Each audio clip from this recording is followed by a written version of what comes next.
Hey, good morning, Crypto Warriors, and welcome back to the Gem in the Crypto episode 224. Today is Thursday, August 9th, and I'm King. And I'm Bitcoin Zay, and we're here to bridge the gap between cryptocurrency and the community Monday through Friday at 10-ish. What's going on, Milto, Antonio, good morning, John Siebert, SJ Smith, Shannon Allen, hello.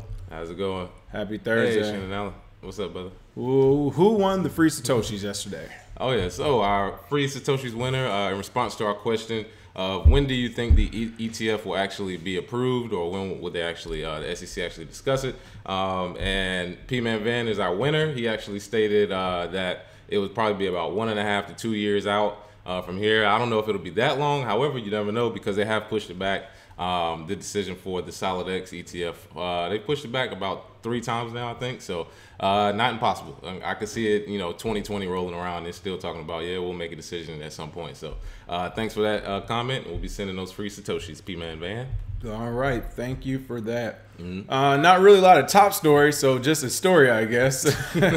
It's news, a slow day. You all checked it out, but ShapeShift Acquires Tool that Insta-Swaps Bitcoin into dozens of other cryptos. Oh, yeah. Swiss-based trading platform ShapeShift, who has been around for a long time, ShapeShift AG has announced the acquisition of Bitfract, a software firm that allows users to swap Bitcoin to dozens of digital assets in one transaction. This is something ShapeShift may have got it first from Bitfract, but this is something we've been talking about. We're going to see this a lot more often. Everyone's going to have it. I know Changelly is kind of trying to do it, but they're not all the way to the point where you can do a lot at once. But this basically allows you to take your Bitcoin and to literally shape-shift it by, Bitfract is using ShapeShift's API to allow you to take your Bitcoin, send it over to them, and literally change it into multiple currencies all at once with little to no fees for some of them. So huge thing, because you talk about going in to make individual trades here and there, or setting up stop orders and losses and all this good stuff. Well, now you can literally just go in with your Bitcoin and say, hey, I want to buy all 5 of these all at once instead of doing it one time individually. It's going to save a lot of time. Oh, yeah, definitely. And ShapeShift has been around for a little minute. They've actually had the technology where you can do it. They have been kind of blasted for their fees and also sometimes their inability to update their wallet over time. However, the best thing about ShapeShift is, for one, they are an established company, and for two, as far as wallets, we discussed yesterday. We said wallets are going to be the big game because decentralized exchanges haven't proven to be as as innovative right now. They will in the future, and centralized exchanges are getting killed because hacks are still happening. People are still being shut out for KYC. So wallets, I'm telling you, wallets and the ability to do this stuff on your phone in an instant will be a big deal. We've seen this with BRD wallet. We've seen this with a couple other ones that ShapeShift works with, Jack's wallet. However, this one should be a lot more efficient, and hopefully those fees come down. But Eric Voorhees, hey man, you gotta give it to him. He's always on the move. So good to see there from ShapeShift. There you go. Ready to use malware for Bitcoin ATMs found for sale online. Looks like hackers have already figured out how to hack Bitcoin ATMs. If you remember, if you saw the story the other day, it's about 3,500 Bitcoin ATMs internationally now. So still not that many, but a big push up from where we started, of course. It looks like an apparently respected hacker has put out this malware for about $25,000 where they can purchase, criminals can purchase this Bitcoin ATM malware, accompanied by a ready-to-use card with a EMV and near-field communication capability. So basically more ways for you to try to hack. This is one of the things we talk about, though, with hacking. I highly doubt a hacker right now will purchase this for $25,000. It looks like using this, the most you can get is about $6,750 US dollars, euros, or pounds. So it's one of those things where we talk about these exploits when hackers hack. They are not going to use it when it's not a big catch. So somebody were to buy this right now, this guy, and use it, eventually, the white hat hackers, the good guys, will find out what happened, how it reversed, and then all of a sudden you literally just spent $25,000 for a $7,000 heist. Yeah, it's not worth it. Yeah, you might as well be a Twitter scam bot at that point. Right. I mean, you probably get more Ethereum from that, and more money overall. But it does seem as though cybersecurity wise, it's never going to stop. That's why we tell people, if there's one field you want to get in that's not going away, cybersecurity is definitely it, because people who create malware like this are constantly creating new ways to try and take cryptocurrency either from ATMs, exchanges, the scam bots, like I've said before, and even the mining on people's computers. We've seen all of this stuff from different scammers. They just get more creative, but they're actually scamming scammers at this point. It's people creating malware, and oh, you want to use it? Cool, give me 25K, and I can promise you, you'll make something, but you'll probably end up losing money. So, and this kind of goes on the lines of when you talk about browsers, people, or what else is big? Is browsers, some of the wallets, you know, we talk about, or the different applications, or the phones in general, iPhones, Androids. In order to, for iPhone, for example, in order to get some of those exploits, in order to hack an iPhone, I mean, it costs upwards of like $250,000, $350,000. So it's one of those things where if you're gonna do it, people aren't gonna do it to just your mom and pops, and then you know it's gonna be a direct target. It's gonna be somebody they know. Once we do this, we're gonna get something. We're gonna get the juice from the squeeze, you know. Because if not, we're gonna get caught, and we have already spent $250,000. Oh man, And this article highlights Duo Security. You know, they're the people who did the study for the crypto-related scam box, Bitcoin, as I just mentioned. We actually know some people over at Duo because our cybersecurity expert, he's worked with them before as well. So I'm actually going to try to get in touch with them, see if we can get an interview, maybe get some of their, you know, expertise, feedback on a lot of this stuff that's going on. Very new startup, or it's a new startup, but they're doing a lot of good stuff in the space as well. So more of the same from the malware people. They're coming for you, no matter what. But you better have some money. Maersk, IBM launched blockchain shipping supply chain platform. What is going on with Maersk and IBM? So IBM, who has been in the news a lot for their hyperledger technology, as well as their blockchain innovations and being able to use it for different large companies, they have basically launched a blockchain-enabled shipping solution, which we said was one of the best use cases. If you need to track things over different distances, different times, blockchain is one of the best ways to do it because it's secure, immutable, and is public, so people can actually see it. They have 94 organizations involved, and they've already had 150 million shipping events captured. So they have actually tested this a lot, and they've called it Trade Lens, is what they've actually ended up calling it. And the data set that they use will enable them to do up to 1 million shipments a day. So that's one of the things we've said is it's cheaper to use blockchain technology, and you can rely on it more. So the logistics of a company like IBM and the other 94 countries joining together should be a great blockchain-enabled platform. So good to see there. And Internet of Things is actually being integrated. That's actually a big innovation, I think. And going forward, we'll see more of this. Blockchain-enabled companies, Internet of Things involved, and of course, artificial intelligence as well. So good to see that from IBM. So they had over 90 organizations and over 150 million events captured on the system. That is a ton of testing. So yeah, exactly. It looks like it's going to be looks like it said it'd be fully commercial by the end of this year. We shall see. Whoever is the first to come in this space, I mean the company, whether it's IBM, Maersk doing it together, whoever's the first person that figures this out and can just rinse, wash, repeat, and give it to other companies. Oh man, I mean that's something I can't actually see you patenting and licensing. You know, the strategy behind that instead of what these banks are trying to do and just saying we're trying to patent and license the blockchain. It's like what are you talking about? What's the use case? It's the same as Bitcoin. Well, then that's different. But yeah, IBM, they've been working on this, and this is what we mean about big companies. When they say they're testing something, they have tested it. They've been saying it since last year. Spring of 2017 is when they started Trade Lens, and now it's coming to fruition. And IBM, like we said, is one of those companies, they do their homework. So yeah, they're quiet, but they get things done. What's going on? Shannon Allen Fed, the realtor, said Bitcoin going up today. He bought the dip. There you go. Clarence Dennison, what's up? Malik, good morning. Dan the Man, good afternoon. Hello, hello. What's going on? Shout out to everybody on Facebook. Bitcoin mining threatens our existence. Academic says call for intervention. Oh, man. According to Dr. John Truby, the director of the Center for Law and Development at Qatar University, or Qatar, depending on how you pronounce it. Pronounced Qatar, though, for those who know. Bitcoin was designed with no considerations made on its environmental impact, and as such threatens our existence. Truby has thus called for solutions aimed at preventing similar blockchain technologies from emerging. All right, A, FUD.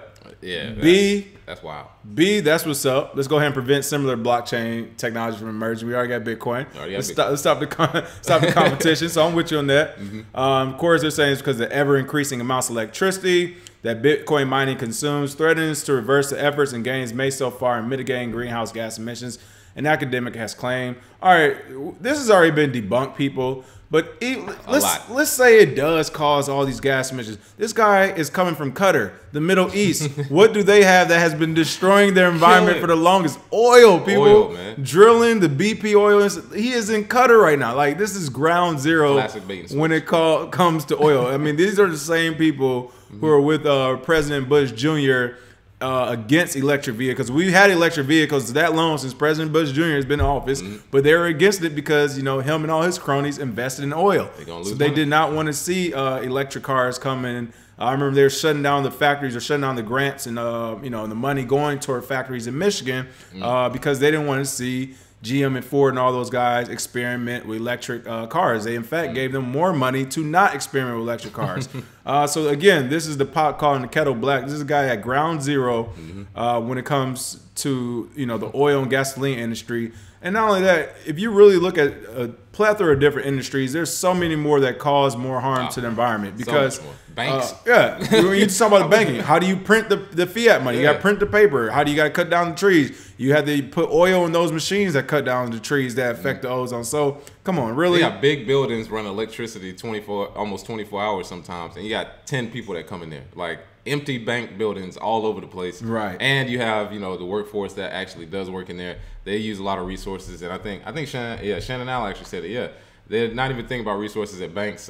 Just start there and then work your way up. And then it's even funnier because the #1 way is right in your country at Qatar University. So this is, like we said, already been debunked. We've seen Bitcoin miners grow gardens with their electricity. Right. I mean, it's one of those things you can use electricity for something else. But yeah, the world is not ending because of Bitcoin mining. Coke by Paris, exactly. Coke by Paris is always something. Out of all things, Bitcoin mining is what would kill us. Exactly. Yeah. All this other stuff that's been going on in the world, don't worry about that. Worry about the year 2189 when Bitcoin mining finally comes around to damage the environment and to kill all of us. I mean, we'll be gone anyway, people. Really? So what are we talking about here? Yeah, look, a lot of people who are early adopters of Bitcoin, and even those as supposed to help in those third world countries, I guarantee you they don't care about the environment if this were even true. All right, like give me a break. And if it didn't work in the 80s or 70s when they were talking about the environment, trust me, talking about Bitcoin mining threatening existence, I mean, of all the things to do it's for criminals, it's illegal, it affects the environment. If you're worried about Bitcoin mining threatening our existence, I actually envy your life. Yeah, I know. Oh my goodness, you have nothing else to worry about in life. I envy that. Yeah, you must have an amazing life. Listen, let me take you on a little tour through my old neighborhood in Detroit, Michigan. All right, yeah, you would think a lot less about Bitcoin mining and what it does to the environment. Like, who cares? All right, even though that is still a lie, though. Let's make sure we put that out there. Yeah, this is hilarious, though. That's pretty funny. Somebody actually asked, how do we feel about Bitwage? I was just about to say, it's good. We did a thing on that already. Yeah, I was going to say we actually did a tutorial on Bitwage back in a while ago. But Bitwage, I actually like it because, for one, you can be paid directly in Bitcoin, or you can pay your employees directly in Bitcoin. Pretty low fees, and the sign-up process isn't that bad. So I like it. Haven't used it directly, but Bitwage is pretty good to me. At the Blockchain Beach meetup, actually, the other day, somebody spoke on it. And they said they've been. It might have been. Actually, it was what's called. Was Ken Bozak? He said he's been getting paid, or when he was working the last couple of years, last year and a half, 2 years, he was getting paid through Bitwage. He was telling his employer to send everything through. He said it was working for him. So he said he did that for a year and a half before he quit finally. So that's one person in the community who said it worked. Let's see. Yeah. Shout out to Kim Bozak. Right. I ain't killing it. MLB Players Association Inc.'s partnership with crypto collectibles startup. All right, we saw this with NFL already. We saw them try to do the Chef Curry's. But it looks like another one, the Major League Baseball Players Association has launched a new token, the Players Token, I'm not sure why. I guess just to get more money. I mean, honestly, I think baseball can use everything that they need as much as they can to get people interested in baseball again. They're supposed to feature mostly all-stars and, people that are visual. But supposedly, baseball isn't doing so well with this generation because you got to sit and watch. And a lot of younger people are not picking up a baseball bat. I can say that right now. However, a lot of young people are using cryptocurrency. And if they can have some sort of crypto collectible and baseball is involved, that could help their market. So I can see why they're doing this. But, I don't think it's going to help much. Nobody really cares that much about MLB, but the crypto collectibles should be a good thing about Major League Baseball. Says the player tokens, they will have 3 types of token packs available for purchase, each consisting of 5 to 6 player tokens priced between $5.99 and $8.49 USD, and fans worldwide can purchase tokens exclusively through the player tokens web and mobile sites. Again, it's one of those things where you don't need to throw blockchain and crypto into the mix with it, but hey, it's good for adoption and implementation. You got to start somewhere. You know, I mean, I can't wait if there is going to be a player's card or something. Somebody needs to go ahead and make that a huge decentralized platform for everything out there. Yeah. But then the only thing I guess would be is how do you verify this is the main card that you want to buy? You know, but yeah, and I think you got to add some incentives to it. Like for example, if you buy this player card at this level, you can actually meet them and take a picture. You know what I mean? You know what I mean? Like I think that would drive the market where people are like, oh yeah, I'll definitely get a collectible card, give it to my kid. We can go to the game and meet them afterwards or whatever, or something like that. Right. You know, discounts on tickets, discounts on food, anything, because honestly, they need as much you know, marketing as they can get. So I like the idea. However, I think it's still at a very early stage. So they have different ways they can go with it. But shout out to the Ethereum dApp developer. Right, there we go. Get more stuff working. Get more stuff working. Shannon Allen said, which exchange platforms do we like best for altcoins? Oh. Very interesting these days. Well, right now, I mean, I like Binance, of course, because it's CZ, he's doing his thing, and it's, you know, a lot of the ICO coins go on there directly. Has been some volume manipulation we've seen there. However, it's crypto. What can you do? So that's the best we got so far. Actually, one of the ones people don't use a lot, IDEX Market, is actually not bad. A lot of small, lower price coins in there that people don't catch often.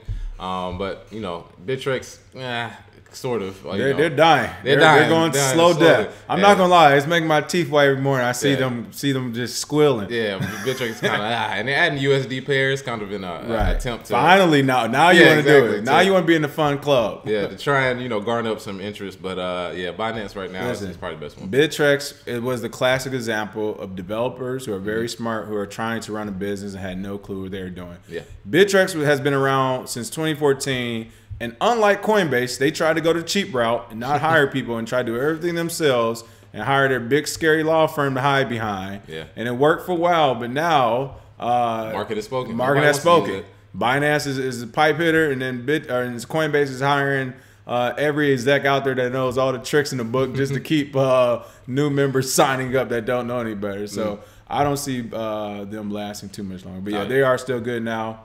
And then what's it's a Chinese one, I believe. It's a Chinese one or something. Is it Bbox or Bibbox? Bitbox. Yeah, they actually, you can go dumpster diving on there every now and then. Just do the Google Translate on the page. You can translate it to English. That works out pretty well too. It's so many exchanges. Oh, good gracious. Are we looking at every day? Proof of weak hands P3D token yet? Yeah, I wouldn't be surprised if somebody created that one. We got a Pepe token, people. We got, a Pepe coin. We get you. Who knows? All right. So this is an interesting story. It looks like a New York Republican representative, Chris Collins, who has been indicted allegedly on insider trading, said he's not going to step aside, and he's not going to step aside and resign. In fact, he's actually going to push forward because that's a new thing these days. The double down is actually smart to do. He's claiming the charges are meritless. But I'll tell you why this story is important. We talked about some of the folks over the U.S. House Chair, U.S. Judiciary House Chair, was doing the same thing. But it looks like he has been indicted on insider trading with 13 counts of security fraud, wire fraud, and false statements stemming from an alleged insider trading scheme centered on an Australian pharmaceutical company. Looks like he can face 150 years in prison if convicted on all counts. But basically what happened is this representative, this person we put our trust into, let's put his face up here. We have put our trust into this guy, New York Republican Representative Chris Collins. He found out some information allegedly about an Australian pharmaceutical company. He passed that information on to his son, who passed it on to his fiance's father, and together they were able to avoid $768,000 in losses from this pharmaceutical company. It looked like some tests or something would come back, and they were able to move their money before they took that big L, although us regular investors took that loss. And the reason why this story is important is because of this story that we mentioned the other day. where again, Chair of the Judiciary Committee of the U.S. House of Representatives, Bob Goodlatte, has his son Bobby Goodlatte Jr. as an angel investor in Coinbase. It just so happens. And we already said when we mentioned the story the other day, this is a huge conflict of interest. These are the same people who are trying to regulate the crypto market, and they are breaking the law in the regular market. Constantly. And, you know, again, it's one of those things where, hey, people think we're crazy or conspiracy theory. And then what do you have? And literally a day or two after we report that story, there's another representative that is doing the same thing. Insider trading. People, this is real.